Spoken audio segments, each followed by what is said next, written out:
Yeah. Come. कैसे हो मित्रा sir? अच्छा है सर। अच्छा है। ఫైన్. నమస్తే అందరికీ. Welcome to my channel. ఈరోజు నేను మన హైదరాబాద్ క్లినిక్ వచ్చినాను. ఇక్కడ విశేషం ఏంటంటే మన సర్జన్ అంటే నాకు సర్జరీ చేసిన డాక్టర్ పంకజ్ సార్ వచ్చారనమాట. సో ఈరోజు మెయిన్ టాపిక్ ఏంటంటే నేను చాలా డిప్రెస్డ్గా ఉన్నాను. ఇంకా దాంతోపాటు కొంచెం స్ట్రెస్ కూడా ఫీల్ అవుతున్నాను. ఎందుకంటే నాకు ఒక 15-20 డేస్ నుంచి లైట్ గా హెయిర్ ఫాల్ అవుతుంది అనమాట. అంటే ఆ హెయిర్ అనేది కొంచెం ఫాల్ అవ్వడం జరుగుతుంది. సో నేను దాని గురించి చాలా భయంగా ఫీల్ అవుతున్నాను. సో దాని గురించి ఇప్పుడు మనం ఏ విధంగా ఫాలో అవుతుంది, దానికి రీజన్ ఏందని మనకు డాక్టర్ పంకజ్ సార్ తోని మనం మాట్లాడదాం. ఆయన క్లియర్ కట్ గా మనకు వివరిస్తాను అనమాట. ఈ కండిషన్ అనేది ఒక 100 మందిలో ప్రతి ఒక 80 మెంబర్స్ కి ఇట్లానే ఉంటుందంట. సో దాని గురించి ఇది ఎవరు చెప్పారు, కానీ మనం డాక్టర్ గారు మనకి ఎక్స్ప్లెయిన్ చేస్తాడు. దాని గురించి వాళ్ళ మాటలు విందాం. Okay sir, tell me. So, yes, Mitra, since it's like you are very stressed and you are very worried हो, like आप बोल रहे हो कि सर मेरे बहुत ज़्यादा हेयर फॉल हो रहा है, काफ़ी मतलब हेयर लॉस हो रहा है, तो क्या मेरा हेयर ट्रांसप्लांट फेल हो जाएगा, मेरा हेयर लॉस हो जाएगा? आपने 2 बार मेरे साथ ऑनलाइन कंसल्ट किया तो भी ये बता रहे थे, आप मेरे जो फॉलोअप डॉक्टर है उसको भी यही कंप्लेन कर रहे थे। सो देखो एवरीवन्स, मैं यही बताना चाहूँगा कि आपको बिल्कुल स्ट्रेस नहीं लेना चाहिए, बिल्कुल टेंशन नहीं लेना चाहिए। इंटरेस्ट आपके हेयर ट्रांसप्लांट को भी कितना मंथ हुआ? 6.5 सर. 6.5 मंथ, ठीक है। नॉर्मली आप लोगों को सबको पता ही होता है कि हमारे जब हेयर ट्रांसप्लांट होता है प्रोसीजर है, उसमें स्टेप वाइज पूरा प्रोसीजर्स होता है। तो हमने आपके चैनल के थ्रू काफी लोगों को गाइड किया है और आपको भी पता है कि शेडिंग फेज नाम का एक स्टेज रहता है हेयर ट्रांसप्लांट के प्रोसीजर में, जो नॉर्मली 1 मंथ से 3 मंथ तक शेडिंग फेज आता है, जो सबको पता है कि जैसे हम ट्रांसप्लांट करते हैं जो हेयर लगाते हैं वो गिर जाते हैं और फिर वापस न्यू हेयर ग्रो होता है और एक अच्छा लुक मिलता है। तो वो शेडिंग फेज तो सबको पता है और उसके बारे में सबको नॉलेज है, क्योंकि काफी लोगों को वो फेस होता है और सबको लाइक 100 में से सब लोग 99% को होता है और सब लोगों को दिखाते हैं। यूट्यूब में इंस्टा में सब जगह पे दिखाते हैं, बट ये सेकंड शेडिंग फेज शायद कोई नहीं दिखाता है, ठीक है। तो जिसकी वजह से लोगों को पता नहीं, इसलिए और मेरे एक अंदर लगे. हाँ, अभी देखो एक यूट्यूबर ही हेयर फॉल के लिए डरेगा तो आप लोग क्या करोगे? तो अगर आप है ना, आप लोगों को गाइड करो कि इसके लिए नर्वस नहीं होना है, स्ट्रेस नहीं होना है, ठीक है। मैं आपको इतनी गारंटी देता हूँ आपका लुक में कोई चेंज नहीं होगा, क्योंकि ये लोग देख रहे हैं एवरीवन। अगर मित्रा सन का लुक चेंज होगा ना तो आप लोग ट्रांसप्लांट करवाना बंद कर दे, ठीक है। But as of my experience और एज ऑफ स्टडी और एज ऑफ प्रोटोकॉल्स जो रहता है वो हेयर ट्रांसप्लांट का shedding phase it's a cyclical process रहता है। तो ये सेकंड शेडिंग फेज भी आता है और हमारे रिकॉर्ड्स में काफी पेशेंटों को, और मैं नॉर्मली मेरे कंसल्टेशंस में शायद आपको ध्यान हो कि नहीं वो मैंने आपको बताया था जब फर्स्ट टाइम आप तुरंत में आए थे हेयर ट्रांसप्लांट के लिए, जब मैंने आपको 1-to-1 कंसल्टेशन किया था तब बताया था कि हेयर ट्रांसप्लांट की प्रोसीजर क्या है। तो हेयर ट्रांसप्लांट 1 दिन का प्रोसीजर है, उसके बाद आपको 5 to 7 डेज मस्त अच्छी केयर करने हैं, जिसमें हमने जो भी ग्राफ लगाए हैं उसके रूट आपकी कोई गलती से निकल ना जाए। फिर आप 7 डे फर्स्ट हेयर वॉश करोगे तो उसके बाद धीरे धीरे वो जो क्लॉट्स होते हैं वो निकलते हैं, ताकि आपके हेयर वहीं पे रहते हैं, उसमें भी कुछ हेयर निकलते हैं, तो उससे भी आपको कोई नर्वसनेस नहीं होना चाहिए, क्योंकि आपके जो रूट्स है वो अंदर है, ठीक है। तो रूट्स हमेशा एक बार अंदर सेट हो जाता है और वो परमानेंटली अपनी बॉडी इसके नॉर्मल फंक्शन के साथ ग्रोथ होने लगता है। फिर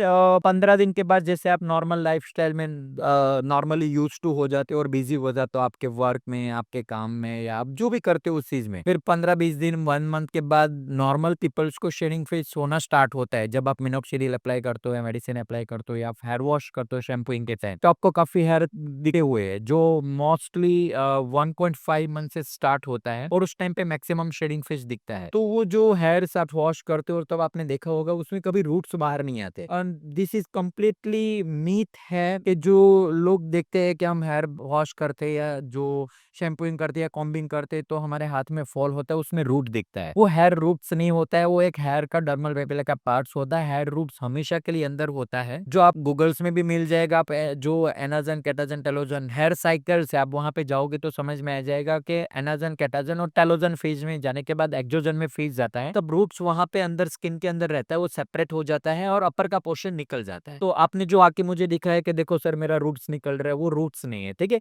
रूट्स हमेशा हमारा जो एक बार इम्प्लांट हो जाता है वो फिक्स हो जाता है बॉडी में, उसके बाद आप उसको क्लीन शेव करवाओ कंटिन्यूसली डेली बेसिस पे, ब्लेड से क्लीन करो तो भी आपके रूट्स नहीं जाएंगे, रूट्स अंदर हमेशा सेटल डाउन हो चुका है।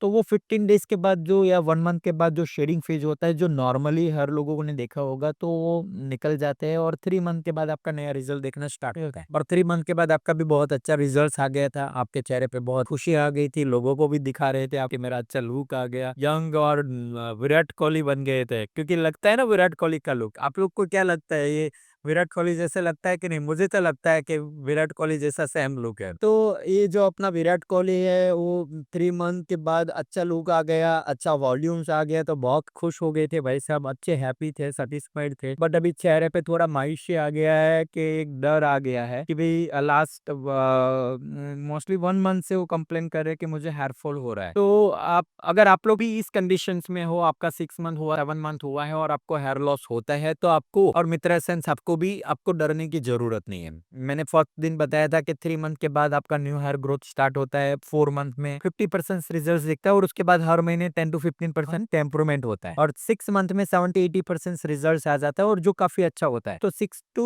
7 मंथ या 9 मंथ तक बहुत अच्छा रिजल्ट दिखता है, और उसके बाद जो रिजल्ट आता है उसमें वापस थोड़ा कमी आता है, क्योंकि आप लोग जानते हो कि हेयर ट्रांसप्लांट के बाद शुरुआत में कुछ मेडिकेशन दिया जाता है, जो सप्लीमेंट होता है, विटामिन, फिनास्ट्राइड, डीएसटी ब्लॉकर्स वगैरह सब दिया जाता है। तो उसकी वजह से क्या होता है, आपके जो फाइन हेयर है, जो ट्रांसप्लांट के टाइम भी वहां पे अवेलेबल थे, वो ग्रो अप हो जाता है। शायद आप लोगों ने देखा होगा, बट काफी यूट्यूबर्स दिखाते नहीं। मैं मित्रा संत को बोलता हूँ, आप लाइव चीज दिखाइए लोगों को। अगर आपका ट्रांसप्लांट फेल भी होता है तो लोगों को दिखाइए, ठीक है? Because of reality is the reality. अगर हेयर ट्रांसप्लांट फेल होता है तो ऑब्वियसली वो फेल होना दिखाना चाहिए, लोगों को मिसगाइड नहीं करना चाहिए, क्योंकि लोग नहीं दिखाते हैं। बट हेयर ट्रांसप्लांट कभी फेल नहीं होता है अगर अच्छा ट्रांसप्लांट होता है। जो 6 मंथ के बाद हेयर लॉस होता है या हेयर थिनिंग होता है, उसका रीजन होता है कि इनिशियल में हमने बहुत सारे पंक्चर्स किए, आपके न्यू हेयर लगाने के लिए वॉल्स किए, तो वहां पे अपनी बहुत ज्यादा वास्कुलरिटी, मतलब ब्लड वेसल्स नहीं डेवलप होती है, जिससे नया ब्लड सर्कुलेशन बढ़ता है। और हम जो मेडिसिन यूज करते हैं उससे भी एक नया ब्लड सर्कुलेशन और हार्मोनल स्टॉपेज रहता है, जो 5 अल्फा रिडक्टेज है, डीएसटी ब्लॉकर है, वहां पे वर्क करना स्टार्ट होता है, जिससे इनिशियल्स में आपके एग्जिस्टिंग हेयर जो नॉर्मली ग्रो नहीं होने वाले थे, बट वो सपोर्टिवली ग्रो हो चुके हैं, ठीक है? तो वो वहां पे काफी वॉल्यूमेटिक दिखा है। अगर फास्ट रिजल्ट आया तो 3 to 6 मंथ में, और स्लो रिजल्ट आया तो 6 to 9 मंथ में। तो आपका फास्ट रिजल्ट है, इसके लिए 6 to 9 मंथ, 3 to 6 मंथ में आपको काफी वॉल्यूम दिख रहा था। अभी आपका 6 मंथ हुआ और आप 1 मंथ से इसके लिए कंप्लेन करो, this is the second shedding phase, जो नॉर्मली होता है, जिसके बारे में लोग काफी बताते नहीं है। तो आप बताइए, लोगों को गाइड कीजिए आपकी लैंग्वेज में कि this is the second shedding phase. जो रूट्स गिर रहा है that is not roots, okay? जो हेयर फॉल हो रहे हैं वो फाइन हेयर है। जो साइक्लिकल हेयर लॉस है, जिसमें हेयर ट्रांसप्लांटेड हेयर नहीं गिरने वाले, वो वापस नॉर्मल आने वाले और वापस रिकवर हो जाने वाले, ठीक है?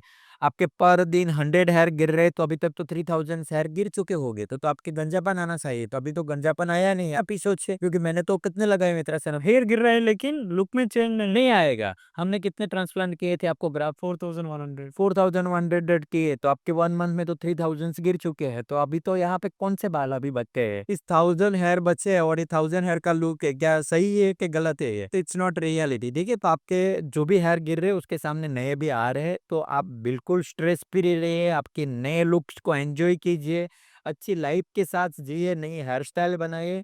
आपको बाल बार बार मिले हैं, और बाल बाल जो बोला जाता है ना, एक वो डायलॉग है, बार बार बचाने के बाद आपको एक बाल मिले हैं। तो ये जो बाल आपको मिले हैं उसको आप एंजॉय कीजिए, एक पॉजिटिव लाइफ के साथ आप अच्छी सी लाइफ को पास कीजिए और जिए, ठीक है? टेंशन लेने की जरूरत नहीं है, स्ट्रेस लेने की जरूरत नहीं है। जो भी लोगों को हेयरफॉल हो रहा है उसको क्लियर बोल रहा हूँ, उसके ट्रांसप्लांटेड हेयर कभी नहीं जाते हैं। अच्छा ट्रांसप्लांट हुआ है तो गारंटी से वो परमानेंट है। सबसे सेकंड शेडिंग फेज, हम मेडिसिन कम करते हैं, आपको लाइफ टाइम मेडिसिन नहीं देना है, इसके लिए हमने जो भी मेडिसिन वगैरह कम किया है। तो आपकी जो एग्जिस्टिंग हेयर है वो साइक्लिकल लॉस होते हैं, वो वापस नॉर्मल हो जाएंगे, आपका लुक कभी चेंज नहीं होगा, और आप उसको हमेशा के लिए उसी तरीके से आप एंजॉय कर पाओगे, ठीक है? तो आप जो सेकंड शेडिंग फेज होता है, किसी बंदे को 6 to 9 मंथ में आता है और किसी को 9 to 6 मंथ में आता है, और वापस 6 to 9 मंथ और 9 to 12 मंथ। 12 मंथ के बाद आपके जो भी हेयर बचने वाला है वो परमानेंट हेयर है, जो मिनिमम 10 ईयर्स और लॉन्ग लाइफ है, वो कभी चेंज नहीं होगे 1 ईयर के बाद। 1 ईयर के बाद, ठीक है, उसके पहले अप डाउन आएगा,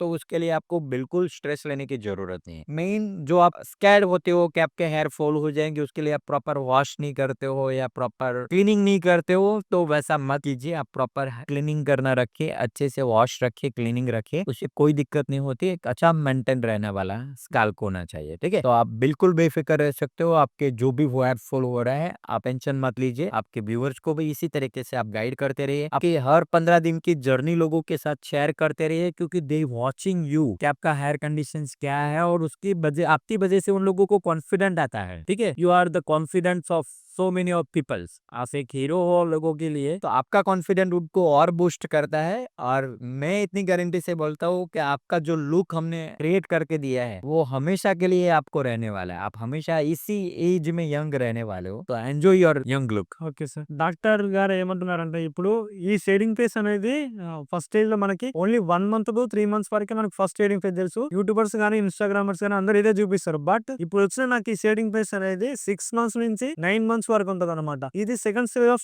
షేడింగ్ ఫేస్ అనమాట. దీన్ని ఎవరు చూపారు, అందువల్లనే నేను కూడా భయపడ్డాను. ఇప్పుడు డాక్టర్ తో కన్సల్ట్ అయినాక నాకు అన్ని క్లారిఫికేషన్ వచ్చింది అనమాట. మనకి 6 మంత్స్ లో ఎర్లీగా రిజల్ట్ వచ్చిన వాళ్ళకి కొంచెం 6 to 9 మంత్స్ వరకు కొంచెం అనేది రిజల్ట్ అనేది కొంచెం స్లో ఉంటది. దాని తర్వాత మనకి 1 ఇయర్ వరకు, 1 ఇయర్ తర్వాత మనకు ఉండే హెయిర్ ఏదైతే ఉందో అది అనేది మనకి పర్మనెంట్ గా ఉంటది అనమాట. ఒక 10 ఇయర్స్ 15 ఇయర్స్ వరకు మనకు అది కంటిన్యూగా డెన్సిటీతో ఉంటదని డాక్టర్ వారమాట చెప్తారు. సో నేనైతే ఫస్ట్ చాలా భయపడ్డా. దాని తర్వాత అంటే దీని గురించి మనకు ఎవరు చెప్పలేదు కదా, second stage of hair fall గురించి. సో ఇప్పుడు డాక్టర్ సార్ తోని విన్న తర్వాత నాకు కూడా క్లారిఫికేషన్ వచ్చింది. ఇది కూడా నేను వీడియో ఎందుకు తెలియదు అంటే, డాక్టర్ తోనే నేను మాట్లాడిపిస్తే నీకు కూడా క్లారిటీ వస్తుంది, నాకు కూడా కొంచెం భయం లేకుండా ఉంటదని చేస్తున్నా. సో మీరు కూడా ఒకవేళ హెయిర్ ట్రాన్స్ప్లాంట్ చేసుకొని 6 మంత్స్ అయినాక దాని తర్వాతకి హెయిర్ ఫాల్ అయితే నా హెయిర్ ఫాల్ అవుతుంది, నా సర్జరీ ఫెయిల్ అయిందని మీరు ఏం భయపడకండి.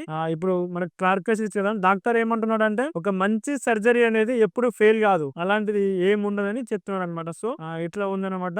ఈ రోజు నాకు కూడా చాలా హ్యాపీగా అనిపిస్తుంది అన్ని క్లారిఫికేషన్ చేసుకున్నందుకు. సో నా వీడియోస్ ఇట్లా మీకు నచ్చినట్లయితే లైక్ చేయండి, షేర్ చేయండి, సబ్స్క్రైబ్ చేయండి. ఇట్లనే మీకు ట్రాన్స్ప్లాంటేషన్ గురించి ప్రతి ఒక్క విషయాన్ని క్లియర్ కట్ గా ఎక్స్పర్ట్ తో సహా మీకు మీ వరకు తీసుకొచ్చి మీకు అన్ని డౌట్స్ క్లియర్ చేస్తా. సో నాది హామీ. So thanks for watching sir. Thanks for clarification my all doubts. Most welcome. Thank you for all live with good new hairs. మనకు కనిపిస్తుంది ఇంప్లాంట్ హెయిర్ అన్నమాట. చూడు, మందంగా డెన్సిటీతో ఉన్నది, మందంగా ఉన్నది ఇంప్లాంట్ చేసిన హెయిర్. సో అది ఎప్పుడు ఫాలో అవ్వదని మనకు డాక్టర్ చెప్తున్నాడు. और ये डैंड्रफ है, तो उसके लिए अगर आपको भी डैंड्रफ है तो आपको भी ध्यान रखना चाहिए. इतना ज़्यादा डैंड्रफ మధ్యలో కనిపిస్తుంది డాండ్రఫ్ అనమాట. దాని గురించి కేర్ తీసుకుంటేనే మనకి హెయిర్ అనేది మంచి డెన్సిటీతోనే గ్రో అవుతుందని చెప్తున్నారు. సో కొంచెం మనం వర్క్ మీద పడి కొంచెం కేర్ తీసుకోవడం మర్చిపోయినాం అనమాట.